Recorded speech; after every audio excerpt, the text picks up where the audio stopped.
Hey guys, I hope you're having an amazing day. Just wanted to hop on here, forgive the poor lighting. I just dropped my daughter off at piano lessons.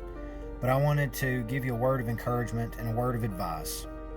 It's something that we all know to be true. It's something that we have all heard.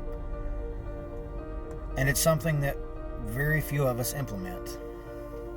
It's something that I haven't implemented as well as I would like to.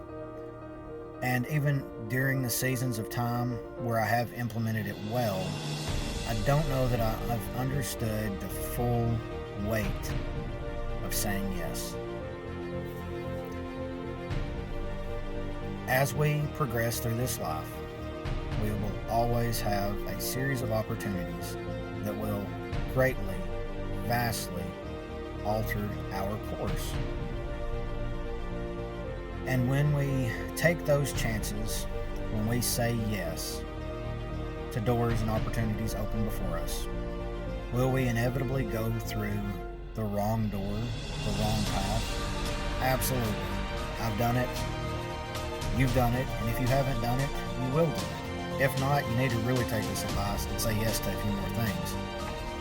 Because often in my life, and I can only speak for myself, even though I could use the testimony from so many other people.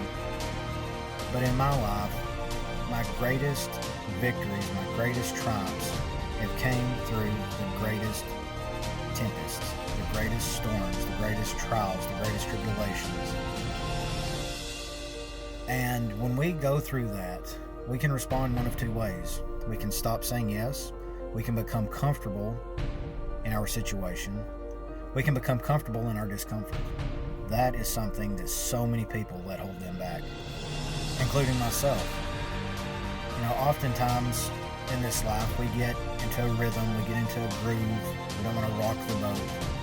We get comfortable even though we're uncomfortable in where we're at. We know that we're missing the mark. We know that there is more out there for us. We know that we were made for more, yet we don't take the chances. We don't say yes. We don't step out in faith. Whether it's faith in a higher power or faith in ourselves or faith in the process, we simply don't have faith. But what I want to encourage you to do is start saying yes in the little things. And not the meaningless, trivial things of this life. Not, hey, you want to grab lunch? Or, hey, do you want to go do this on Saturday? Even though some of those opportunities could be amazing. And I'm not going to say don't say yes to those. But we need to guard our time and preserve our time for growth if we want to change our circumstances, if we want to change our position. And say yes to the meaningful things in life. You know, we have, as a society, got our lives so filled with useless activities. Activities that do not make us prosperous, activities that actually cost us our peace, our time, our resources, and they don't benefit us at all. So, if I could encourage you to do anything, it would be start to say yes to the little things in life as the opportunities present themselves for growth. And if you have a feeling like, I could enjoy that, but that seems like a lot of work, definitely say yes to those opportunities. Now, I will share just a little something about me with you guys and how saying yes can really greatly impact your life. And if this gets a lot of response, if y'all would like to hear more, I will do a longer video and I will share more of my story with you. But long story short, I started in construction when I was a young child, third generation contractor. Started my own thing whenever I was 18. And by the time I was 27, I had made, the year I turned 27, I made $1 million. So, as one could imagine, a 27-year-old non-influencer who built a business and had made millions of dollars, but in 1 year had made $1 million. My attitude was horrible. I was really, really full of myself. And there was very few things in this world that I couldn't buy. But I didn't have peace. I didn't have happiness. I didn't have joy. Even on the outside, you would say, he's got everything. My home life, though, it was a wreck. My wife, ready to divorce me. My children, even though I only had 2 little toddlers at the time, who I loved dearly, the best way that I knew how, I didn't really have a relationship with them because work was my life. I had built that all on my own sweat, my own determination, my own vitriol, if you will. But the very next year, my youngest daughter had a bout with cancer. Praise God, she was miraculously healed. I would love to share that story with you guys if you would like to hear it.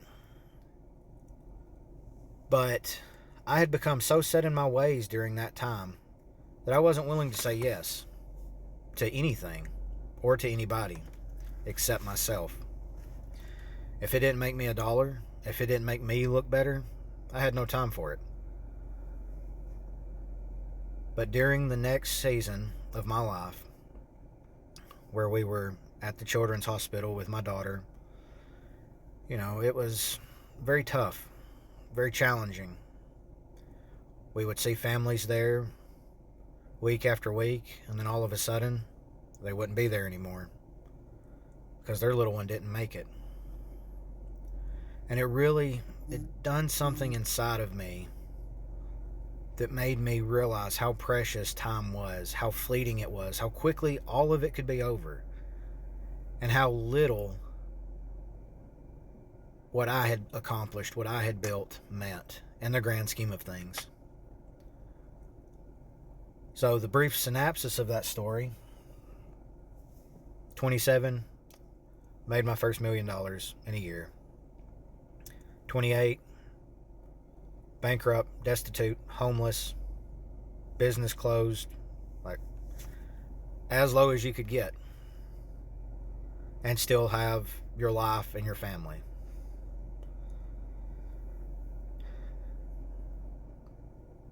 Sorry, just have to take a moment to gather myself sometimes when I'm in the middle of this story, because there's so much emotion involved.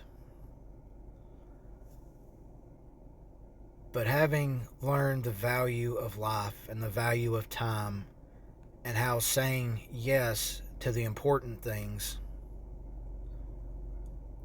could change your life, I was at my lowest. Had a dear friend reach out to me, offered me a job to come work for him, just as a operations manager. Very low pay compared to what I had been making. But I said yes, and got to learn some amazing insights from an incredible man of God on how to balance work, family, and faith that I will cherish forever. And then I also had the opportunity to get into the industrial hemp game, and was partners on the 3rd largest farm in my state for 2 years in a row. During that time, I invented a machine that helped in the process of that, so I become a patented inventor. Since then, life has continued on. I've said yes in the small things. I have spoken at public events in dozens of states. I have authored a book. I have been able to help many, many people change their lives because of the truths that I have learned. And I'm so thankful for that. And had I not said yes in those small things, and learned that there's so much more to life than my own benefit, I would have missed out on so much that this life has to offer. So I hope you guys watch this to the end. I hope that it inspires you to start saying yes. I love you guys. I hope you do some amazing things because it's inside of you to do it. Be blessed. I'll talk to you soon.